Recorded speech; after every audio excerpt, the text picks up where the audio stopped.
Welcome back to my channel. ഇന്ന് എന്റെ mom ഇവിടെ തയ്യാറാക്കാൻ പോകുന്നത് ഒരു ബ്രെഡ് എഗ് മസാലയാണ്. അപ്പൊ എന്റെ വീഡിയോ ആദ്യമായി കാണുന്നവരാണെങ്കിൽ ലൈക്ക് ചെയ്യുക, ഷെയർ ചെയ്യുക, സബ്സ്ക്രൈബ് ചെയ്യുക, തൊട്ടടുത്ത ബെല്ലൈക്കൺ അമർത്തുക, ഓൾ എന്ന ഓപ്ഷൻ എനേബിൾ ചെയ്യുക. എന്നാൽ ഞാനിടുന്ന എല്ലാ വീഡിയോസും നിങ്ങൾക്ക് നോട്ടിഫിക്കേഷനായി എത്തുന്നതായിരിക്കും. അപ്പൊ നേരെ വീഡിയോയിലോട്ട് നോക്കാം. Bread slice ചെയ്തെടുത്തതാണിത്. ബട്ടർ, മുളക് പൊടി, മഞ്ഞൾപ്പൊടി, ഗരം മസാല, മുട്ട, പച്ചമുളക്, കറിവേപ്പില, ഇഞ്ചി വെളുത്തുള്ളി പേസ്റ്റ്, സവാള, തക്കാളി. ചട്ടി ചൂടായതിന് ശേഷം അതിലേക്ക് 1 സ്പൂൺ ബട്ടർ ഒഴിച്ചെടുക്കാം. ബട്ടർ മെൽറ്റായതിന് ശേഷം അതിലേക്ക് സ്ലൈസ് ചെയ്ത ബ്രെഡ് റോസ്റ്റ് ചെയ്തെടുക്കാം.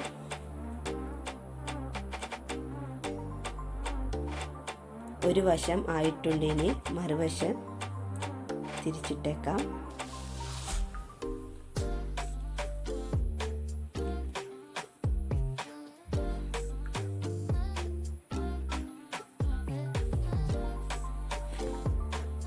ഇനി അത് പാത്രത്തിലേക്ക് മാറ്റി വെക്കാം. ഇനി ചട്ടിയിലേക്ക് 2 സ്പൂണ് വെളിച്ചെണ്ണ ഒഴിച്ച് കൊടുക്കാം.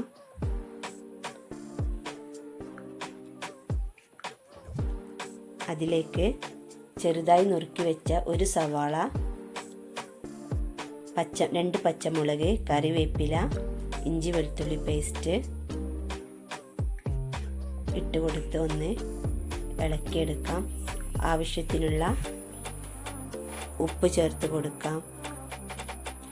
ഇനി ഒന്ന് നന്നായി വഴറ്റിയെടുക്കാം.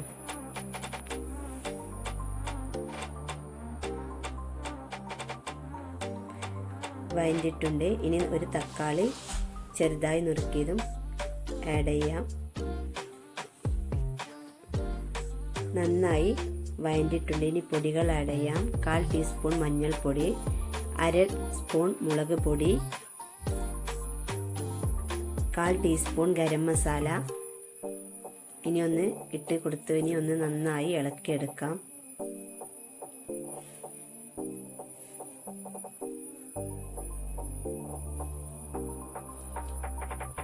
അര സ്പൂൺ കുരുമുളക് പൊടിയും ചേർത്ത് കൊടുക്കാം. ഇനി അതിലേക്ക് 1 മുട്ട ഒഴിച്ചു കൊടുക്കാം.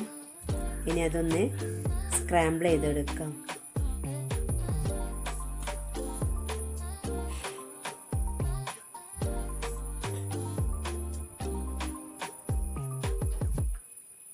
ഇനി നന്നായി മിക്സ് ചെയ്തെടുക്കാം.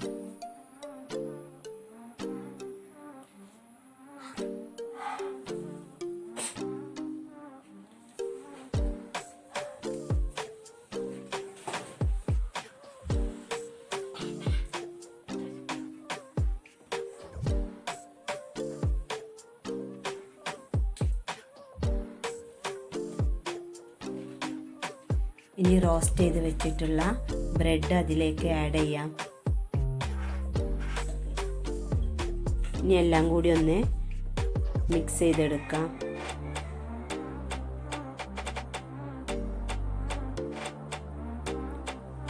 സ്പൈസി ആയിട്ടുള്ള ബ്രെഡ് എഗ് മസാല റെഡി ആയിട്ടുണ്ട്.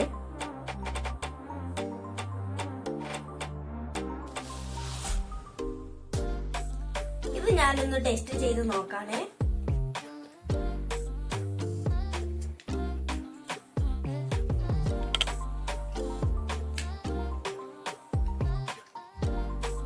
വൗ, അടിപൊളിയാ. എല്ലാവരും ഇത് ട്രൈ ചെയ്ത് നോക്കണം. ഈ വീഡിയോ ഇഷ്ടമായെങ്കിൽ ലൈക്ക് ചെയ്യുക, ഷെയർ ചെയ്യുക, സബ്സ്ക്രൈബ് ചെയ്യുക, തൊട്ടടുത്ത ബെല്ലൈക്കൺ അമർത്തുക, ഓൾ ഓപ്ഷൻ എനേബിൾ ചെയ്യുക. എന്നാൽ ഞാൻ ഇടുന്ന എല്ലാ വീഡിയോസും നിങ്ങൾക്ക് നോട്ടിഫിക്കേഷൻ എത്തുന്നതായിരിക്കും. Okay, bye. നെക്സ്റ്റ് ഡേ കാണാം.